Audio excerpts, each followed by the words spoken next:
Hello, kamusta tayong lahat? I exalt the name of the Almighty Father, Yahweh, the Creator of heaven and earth. For He has accepted us, for who we are and what we are, because of the blood of Jesus Christ that was shed on the cross for the forgiveness of our iniquities. And so we must be forever grateful to our Savior, to our Redeemer, for giving His life on the cross. And now we know who our treasure is. Our treasure is our Father, and we are His inheritance. I'm thankful of the Holy Spirit for always reminding us of the ways of Jesus Christ and of the traits and characteristics and attitudes of our Father. Our Father is good. He will avenge us. He will give us justice. He is for us, and He will never ever leave us, nor forsake us, even if we are already old and gray.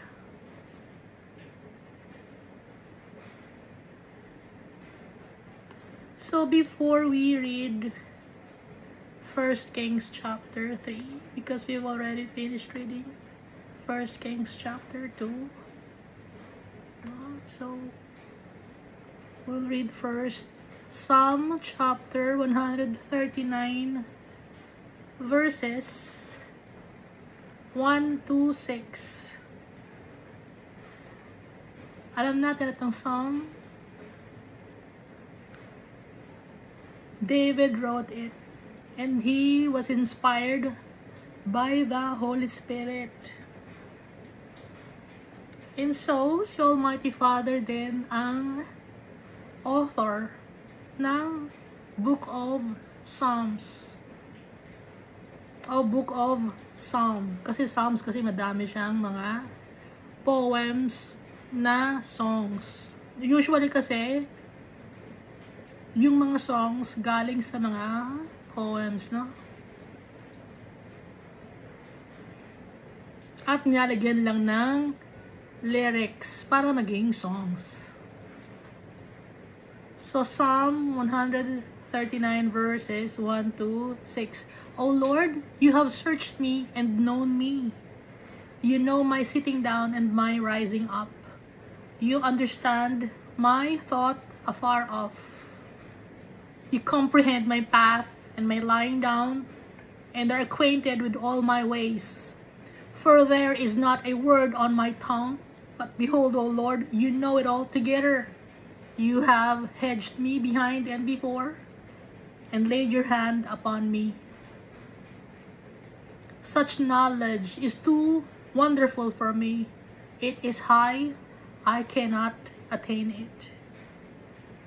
So, ibig sabihin nito, si Almighty Father, kilala niya tayo buong buo.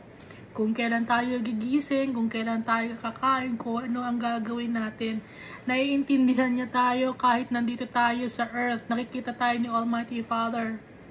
Naiintindihan niya tayo yung feelings natin, yung mind natin, kung paano mag-work. Naiintindihan ni Almighty Father yung pain and sufferings na nararanasan natin. Alam ni Almighty Father yon. At kung ano man ang mga words na lalabas sa bibig natin, alam ni Almighty Father din.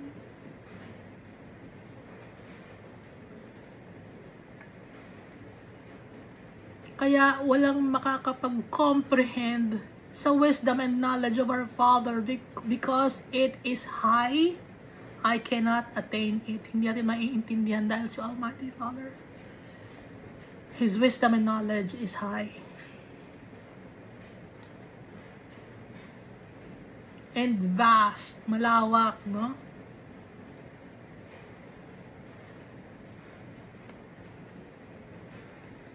So, dito na tayo sa 1 Kings chapter 3.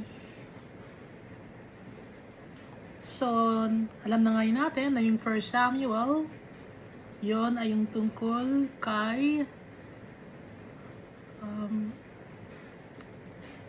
King Saul. Nung siya ay unang nagkaroon ng king sa Israel. And then, nandun din si David. Doon nakalaban ni David sa 1 Samuel, si Goliath. So, teenager pa lang si David. Giant na agad ang kalaban niya. So, tayo, araw-araw na experience natin sa buhay natin, mga trials and tribulations, malaki din, no? Yung mga pains and sufferings natin. So, si David, naghirap din siya. Araw-araw, meron siyang mga kaaway. So, tayo araw-araw din, meron tayong mga pains and sufferings. Yung mga kalaban ni David, unexpected, no? Minsan na bigla na lang dumarating. So, ganun din tayo, yung mga trials and tribulations natin, bigla na lang din. Hanggang sa pagtanda ni David, hanggang sa pagtanda niya, may nakalaban pa rin siyang mga giants. So tayo, hindi rin matatapos ang trials and tribulations natin. Pero ano ang sabi ni David kay King Solomon, yung bili niya kay King Solomon, nung pauwi na si David, si kay Almighty Father, ang bili niya kay Solomon, be strong. So tayo, yun din ang bilin sa atin ng mga taong nauna sa atin, nagtiwala kay Almighty Father, be strong. Bakit ko nasasabi to? Kasi ako rin, no? Sabay-sabay tayo na natututo, hindi lang kayo, ako din. Dahil lahat tayo merong mga trials and tribulations. Lahat tayo dumadaan sa mga tests. Lahat tayo may pains.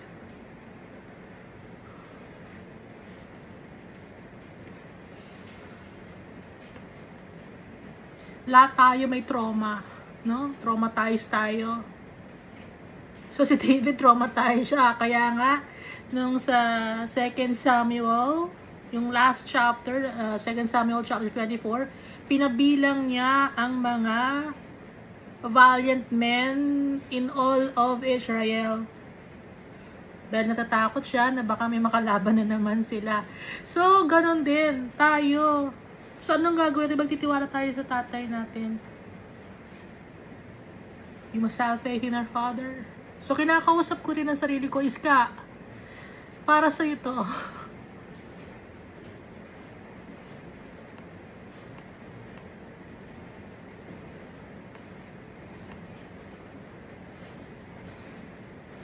Gaya ngayon, ano? Malakas ang ulan, maraming mga tao ang nakakaranas ng calamities na to dahil 3 days nang umuulan, marami ng mga tao ang nahihirapan. Mga bahay nila binahana, mga kotse nila binahana rin. So lahat tayo pantay-pantay, no?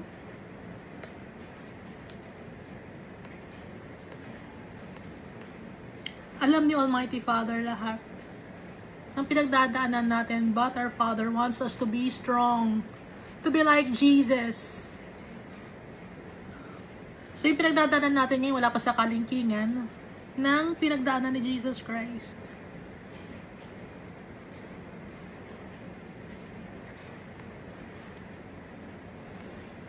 So ituloy na natin itong 1 Kings chapter 3. Now Solomon made an alliance or made a treaty, no? So bago siya makipag-made ng treaty, dito sa 1 Kings chapter 2, yung instruction niya ni David to walk in his ways, to walk in the ways of the Almighty Father, to keep the statutes of the Holy God, to obey the commandments and judgments and the, testimonies of the Creator of heaven and earth.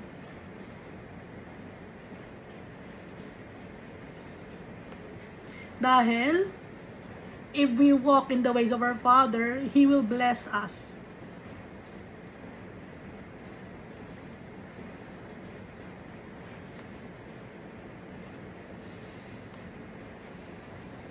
Kasi Almighty Father, binibigyan niya tayo ng justice. Hindi man natin alam, no, na binibigyan tayo ni Almighty Father ng justice, ipinaglalaban tayo ni Almighty Father.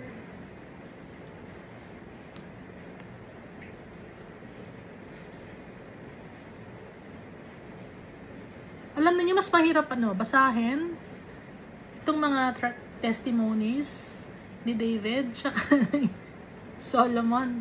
Nahihirapan ako, pero mas yung prophetic book kasi, yung sa Book of Isaiah, Jeremiah, hindi ko alam at masaya ako pag binabasa ko yon. Yung Book of Revelation, masaya ako kasi si Almighty Father nandun, kasi yun yung mga blessings ni Almighty Father, yung visions. Ngayon, dito naman, pag binabasa natin yung mga trials and tribulations ni David at ni Solomon, ang hirap, nahihirapan ako. Ang hirap ng mga pinagdadaanan nila. Yung mga giant, kung sino-sino mga nakakalaban, ang dami. No, bugbog sarado na si David. Tayo rin, bugbog sarado na rin. So, tuloy natin, 1 Kings chapter 3. Now, Solomon made a treaty, nakipag-alliance with Pharaoh, king of Egypt. Bakit nakipag-alliance? Para lalong lumakas yung dalawang country. No? Alam natin yan, di ba?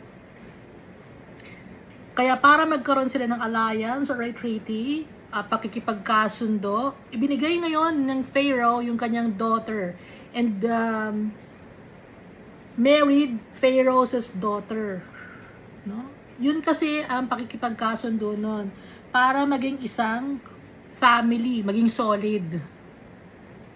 So ngayon, yung mga tao ngayon, ang gusto, yung recently lang, di ba? Yung mga kings, ang gusto nila mapangasawa ng kanilang mga anak, nasa kanilang society rin, nasa kanilang antas ng buhay nila, no? Namimili sila ng mapapangasawa na ka-level nila. Yun ang ibig sabihin. Kasi nga, to strengthen their power. Ganun ang gustong mangyari ng mga tao. To strengthen their power, their family, their lineage. Kaya gusto nila, mayaman din ang mapapangasawa ng asawa nila kasi sila ay mayaman din. Or powerful din.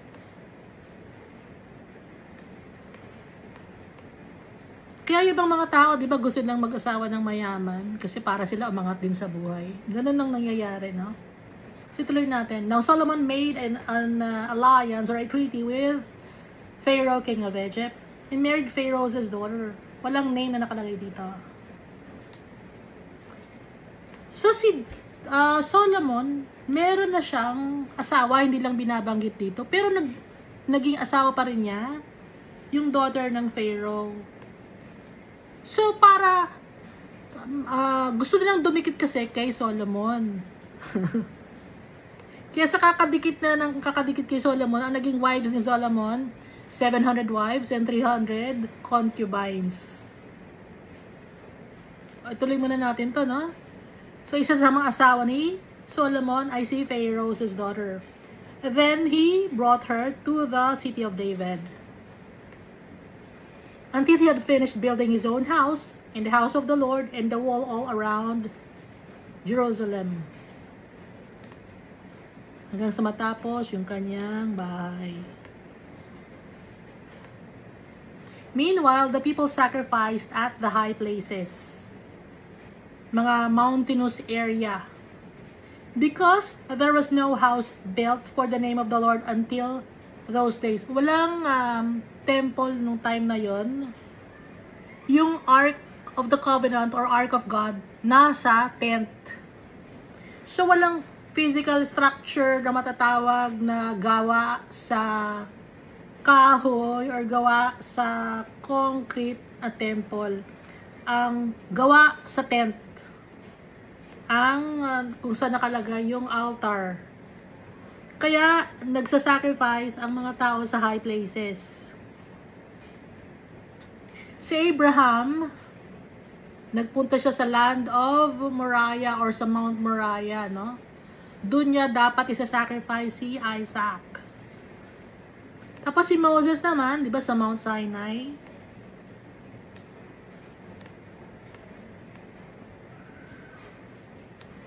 So, nung time na yon, no, sa high places sila nagpupunta.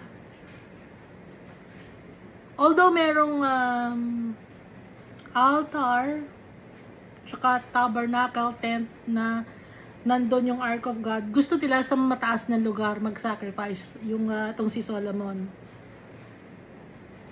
Verse 3, and Solomon loved the Lord. Mahal ni Solomon si Almighty Father, walking the statutes of his father David, except that he sacrificed and burned incense at the high places. Ang pagkakaiba lang niya kay David, si Solomon, sa high places siya nag-sacrifice. Now the king went to Gibeon to sacrifice there. Kasi yung Gibeon, ano siya, mataas na lugar. So nag-travel si Solomon, kasama syempre yung kanyang mga tao, servants niya, sa Gibeon.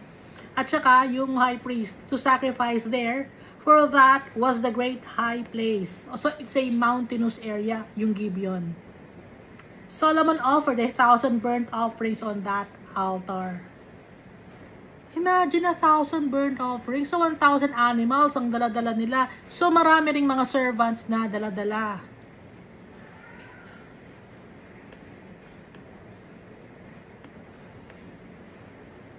Kasi, ibig sabihin ng burnt offerings, it's worshiping the Almighty Father. Yun ang burnt offerings. Yung peace offerings naman, it's worship, para yun sa fellowship of the people. Yung peace offering. Verse 5, at Gibeon, the Lord appeared to Solomon in a dream by night. Di ba nga, si Almighty Father, nakikipag-usap siya sa kanyang mga chosen people through visions, dreams, no? And pag nagpe-pray.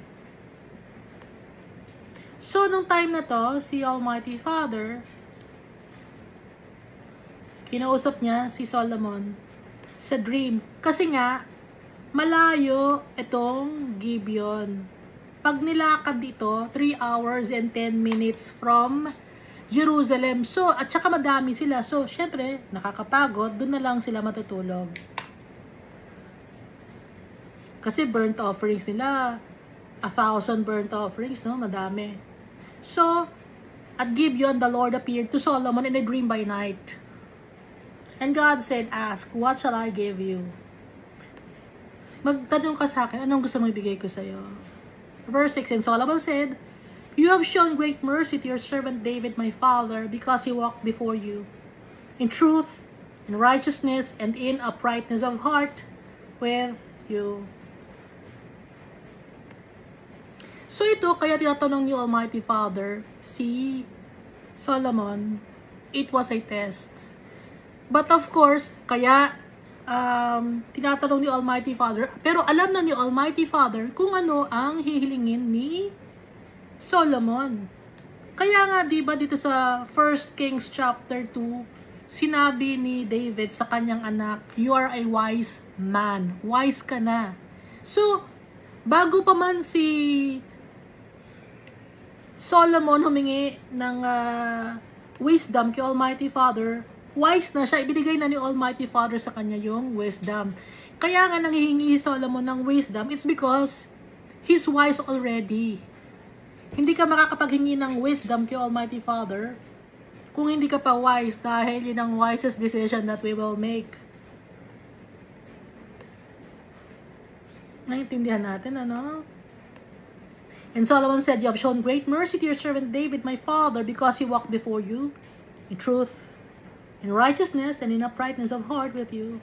You have continued this great kindness for him, and you have given him a son to sit on his throne at it is this day, as it is this day. Verse 7, now, O Lord my God, you have made your servant king Ginawa niyo po akong king. Instead of my father David, but I am a little child. So, inacknowledge ni Solomon na siya ay mababang klaseng tao, na little child siya, na wala siyang wisdom, na siya ay nagpapakumbaba kay Almighty Father. He humbled himself to the Creator. Kasi sabi niya, but I am a little child. Pero alam naman natin na hindi na little child si Solomon, no? Pero ibig sabihin nung I am a little child, kulang pa ako ng kaalaman. Kailangan kita, Almighty Father. So, nagpapakumbaba si Solomon. At yun ang gusto ni Almighty Father. I do not know how to go out or come in. Hindi ko malam kung ano ang mga desisyon na gagawin ko, Almighty Father. But I am a little child. Ano pa ako, kulang pa ako ng wisdom. Kailangan kita, Almighty Father. Nagpapakumbaba ako sa iyo. Ito ang ibig sabihin ni Solomon. Verse 8, and your servant is in the midst of your people, whom you have chosen, a great people, too numerous to be numbered or counted.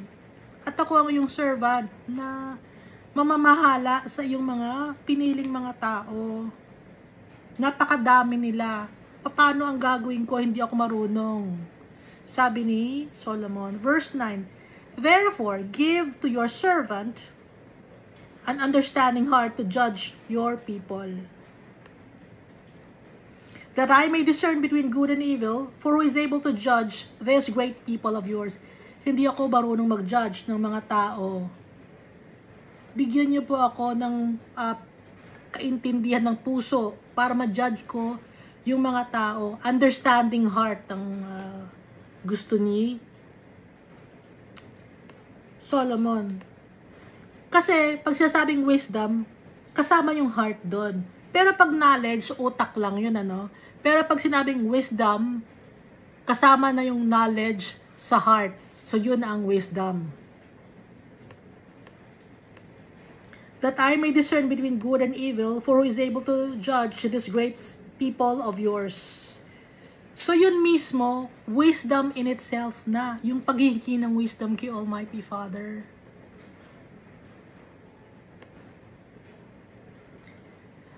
The speech pleased the Lord, that Solomon had asked this thing. Verse 11, and God said to him, because you have asked this thing, and have not asked for long life for yourself, nor have asked riches for yourself, nor have asked the life of your enemies, but have asked for yourself understanding to discern justice. Behold, I have done according to your words. See, I have given you a wise and understanding heart. Ginawa ko na. I have done according to your words. I have given you a wise and understanding heart. Dahil hindi ka gumawa or humingi ng mga bagay na parang sarili mo lang. Hindi ka humingi ng para humaba ang buhay mo rito sa mundo.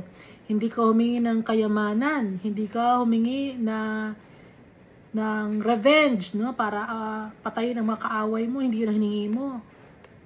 Ang hiningi mo ay understanding to discern justice. So, alam na ni Almighty Father ang hihingi ni Solomon. Kaya sabi ni Almighty Father, I have done according to your words. See, I have given you a wise and understanding heart. Sa Matthew chapter 6, verse 8, sabi ni Jesus, therefore, do not be like them, for your Father knows the things you have need of before you ask Him. At saka sa Isaiah chapter 65, verse 24, it shall come to pass that before they call, I will answer. And while they are still speaking, I will hear. So si Almighty Father, alam na ni Almighty Father lahat ng mga nasa hearts natin. Kung anong gusto natin. So ituloy natin yung verse 12, no? So that there has not been anyone like you before you, nor shall have any like you arise after you. Wala kang magiging kamukha ng tungkol sa wisdom and knowledge and understanding and to judge or discern. Walang magiging katulad mo. Sabi ni Almighty Father, before you, walang naging katulad, walang kagaya mo before you and after you. sabi ni Almighty Father. Verse 13. I have also given you what you have not asked, both riches and honor. Ibibigay ko rin ibinigay ko na rin sa iyo ang mga bagay na hindi mo hinihingi. Kayamanan at honor or respect. So that there shall not be anyone like you among the kings of all your days. Wala magiging katulad mo. Sabi ni Almighty Father. Verse 14. So if you walk in my ways, to keep my statutes and my commandments, as your father David walked, then I will lengthen your days. Pahabain ko ang iyong buhay.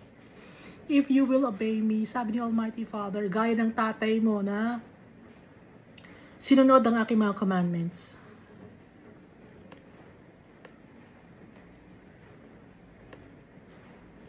Verse 15, then Solomon awoke, and indeed it had been a dream. Pero kahit na dream yon, totoo yon. And he came to Jerusalem, and stood before the ark of the covenant of the Lord, offered up burnt offerings, offered peace offerings, and made a feast for all his servants. So, umuwi na si Solomon from Gibeon. Nag-offer siya doon, di ba? Ng 1,000 burnt offerings. And then after that, nung nanaginip siya, umuwi na sila ng Jerusalem. Dumating na siya. Doon sa Ark of the Covenant naman, nag-offer na naman ulit siya ng burnt offerings, tsaka ng peace offerings. At nagkaroon sila ng celebration. Verse 16, now 2 women who were harlots came to the king. Harlots meaning, alam na natin na harlots, no? Mga walang asawa sila, they sell themselves, their bodies, in exchange for money. Now 2 women who were harlots came to the king and stood before him. And one woman said, "O my lord, this woman and I dwell in the same house." May 2 babae, sabi ng isang babae, isa lang ang bahay namin. And I gave birth while she was in the house. Nanganak ako habang siya ay nasa bahay. Then it happened the 3rd day, sa 3 araw, that after I had given birth, that this woman also gave birth. So pareho silang buntis sa isang bahay, but nauna manganak yung isang babae. And then after 3 days, nanganak naman yung pangalawang babae. And we were together. No one was with us in the house. 2 lang sila sa bahay. Pareho silang buntis, pareho silang nanganak. Except the 2 of us in the house. And this woman's son died in the night. Parehong lalaki ang anak nila. So namatay yung anak or yung baby ng pangalawang babae. Because she lay on him, nadaganan. Nakatulugan, nadaganan niya yung anak niya. Verse 20. So she arose in the middle of the night and took my son from my side, while your maidservant slept, and laid him in her bosom, and laid her dead, the child, in my bosom. Pinagpalit niya yung babies. Kinuha niya yung buhay ko na baby, nilagay niya sa kanyang bosom. Tapos yung kanyang baby naman, napatay na, inilagay naman niya sa bosom ko. Pero tulog ako noon, sabi nung babaeng una. Verse 21, and when I arose in the morning to nurse my son, dahil gusto na niyang bigyan ng milk, no? Yung anak niya na baby, papadedehin na niya, no? Yung baby. Walang syempre formula nun. Breast milk yon. There he was, dead, nung papadedehin na niya. But when I had examined him in the morning, indeed he was not my son whom I had born. So, nung umaga, pinapadede niya, patay na. Tapos, nung in-examine niya, i-check niya syempre kung anak ko ba talaga to, ano ba nangyari? May palatandaan siya na hindi malaman, syempre siya yung nanay. Hindi yun ang kanyang anak, sabi niya. Hindi ito ang anak ko. Verse 22. Then the other woman said, "No, but the living one is my son." Hindi, yung sayo ay patay, sa akin ang buhay. And the dead one is your son. And the first woman said, "No, but the dead one is your son, and the living one is my son." Thus, they spoke before the king. So, sa harap ni King Solomon sila nagtalo. Verse 23, and the king said, the one says, this is my son who lives, and your son is the dead one. And the other says, no, but your son is the dead one, and my son is the living one. Then the king said, bring me a sword. So, nagutos siya sa kanyang servant, bigyan niyo ako ng ano ba yung sword? Espada, no? Bigyan niyo ako espada. So they brought a sword before the king. Binigyan siya ng sword. And the king said, divide the living child into, hati itong bata na to, itong baby na to sa dalawa, and give half to one and half to the other. Para nga naman pantay sila. Kasi pinag-aagawan. Then the woman whose son was living spoke to the king. Ngayon, yung first woman na alam niyang anak niya yon, kinausap niya yung king. For she yearned with compassion for her son. Naawa siya sa baby. And she said, oh my Lord, give her the living child. Ibigay niyo na lang po sa kanya yung child. Huwag niyo na pong patayin, huwag niyo nang hatian. Ibigay niyo na lang sa kanya. And by no means kill him. But the other said, let him be neither mine nor yours, but divide him. Hindi, sabi ng pangalawang babae, hatiin na lang siya, para hindi na kami mag-away, hatiin yung baby na yan. So the king answered and said, give the first woman the living child, and by no means kill him. She is his mother. Yung babae na ayaw niyang hatiin yung baby, yun ang tunay na nanay. And all Israel heard of the judgment which the king had rendered. And they feared the king, for they saw that the wisdom of God was in him to administer justice. So, nakita natin dito sa 1 Kings chapter 3, no? Bago pa man niya makausap si Almighty Father, may wisdom and knowledge na si Solomon. Kasi, dito pa lang sa chapter 3 verse 1, gusto na makipag-alliance sa kanya ng Pharaoh. Bago pa man siya mabigyan ng wisdom and knowledge, or bago pa man niya mapaginipan si Almighty Father at kausapin siya kung ano ang hinihiling niya. So, ang ibinigay ni Almighty Father sa kanya, hindi lang wisdom and understanding heart. Ang ibinigay pa sa kanya ay riches and honor.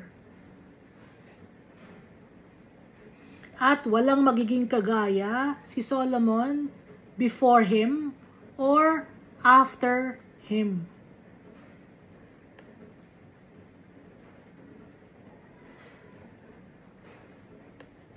So, yung mga tao, amazed na amazed kay Solomon. At alam nila na nasa sa kanya si Almighty Father because marunong siyang mag-discern kung ano ang gagawin niya. And then dito sa 1 Kings chapter 4, bago na ang administration. Dun sa 2 Samuel, binanggit to yung administration ni David. Dito sa 1 Kings chapter 4 naman, yung administration naman ni Solomon or yung new government. So King Solomon was king all over Israel, and these were his officials. Azariah, the son of Zadok the priest, Elihoreph and Ahijah, the sons of Shisha, scribes or secretaries. Jehoshaphat, son of Ahilud, the recorder or historian or chronicler. Benaiah, the son of Jehoiada, over the army, so commander si Benaiah. Zadok and Abiathar, they're the high priest. Azariah, the son of Nathan, over the officers. So may nag-oversee ng mga officers, no? Zabud, the son of Nathan, a priest and a king's friend. So ito ay isang advisor.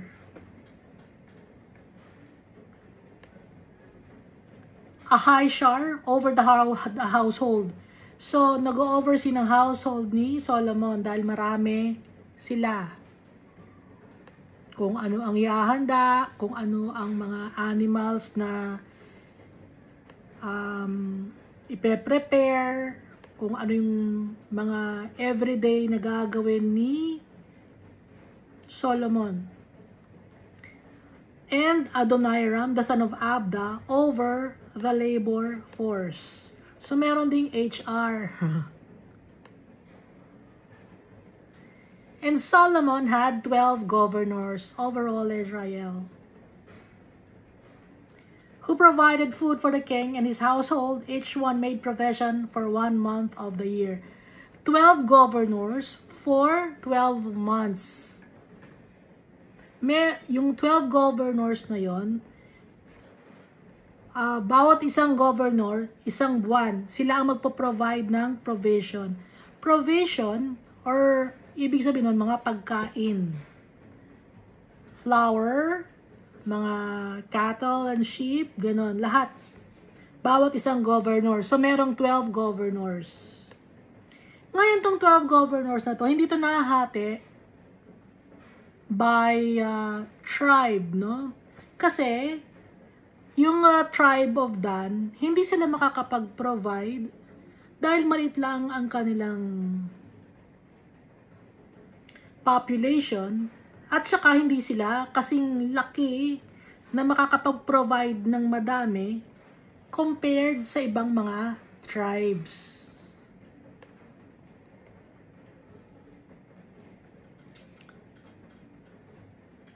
These are their names. Ben-Hur in the mountains of Ephraim, yun ang mga governor, no? Ben-Deker in Makaz, Shalbim, Beth-Shemesh, and Elon-Beth Hanan. Yun naman ang isa pang governor. So, itong Ben-Hur in the mountains of Ephraim to. Ito namang si Ben-Deker, Judah. From the tribe of Judah. Ben-Hesed in Araboth, to him belonged Sokoth, or Sochoch, and all the land of Hefer. So, yun ay bandang Issachar, land of Issachar. Ben-Abinadab, in all the regions of Dor, he had Tapath, the daughter of Solomon, as wife. So, si Solomon, may asawa na siya, bago pa siya nag-asawa sa anak ni Pharaoh. Pero, hindi niya katabi sa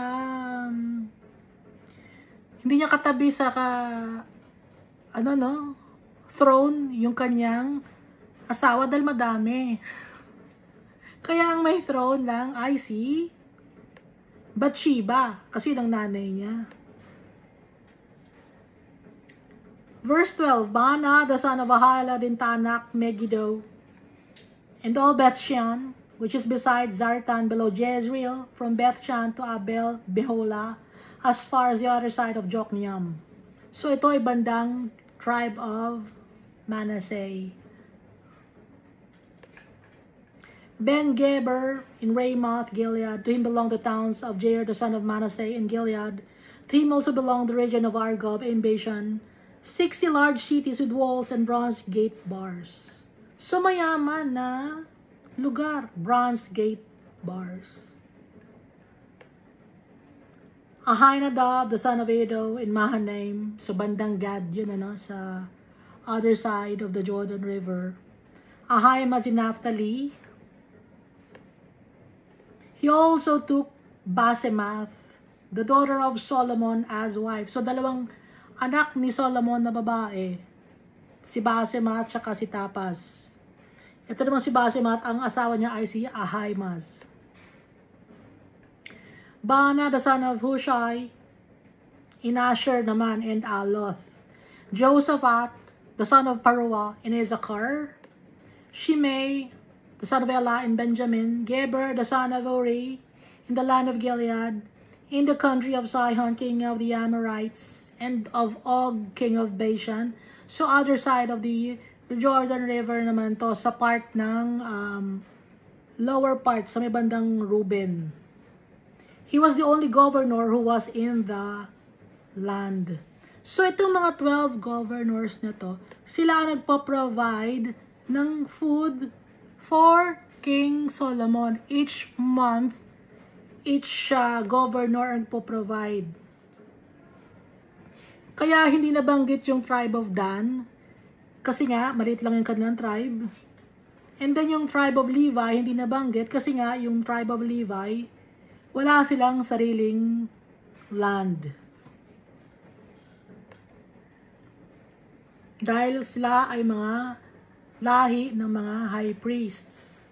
So nakakalat ang mga tribe of Levi all over Israel. Binibigyan sila ng lupa ng each tribe.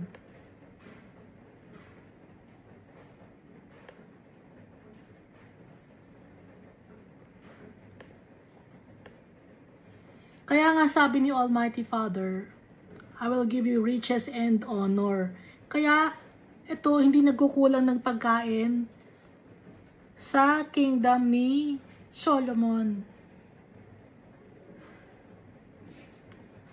Dahil lang yun sa pagsunod ni Solomon kay Almighty Father, and at the same time nagpakumbaba si Solomon kay Almighty Father. So, ganun din ang gagawin natin. Magpapakumbaba tayo sa tatay natin. At alam niya yung mga pangangailangan natin bago pa tayo magsalita. Pero baka magtaka kayo, bakit hindi binibigay ni Almighty Father? May mga dahilan kung bakit hindi binibigay ni Almighty Father. Sometimes kailangan pa tayo maghintay. Sometimes hindi sa atin makakabuti. And there are also times na pwede kay Almighty Father, ibibigay niya sa atin, maghantay lang tayo. Sometimes, naibigay na sa atin, hindi tayo aware, hindi tayo nagpapasalamat. Kaya everyday, magpasalamat tayo sa tatay natin. Dahil, He will provide us everything that we need and more.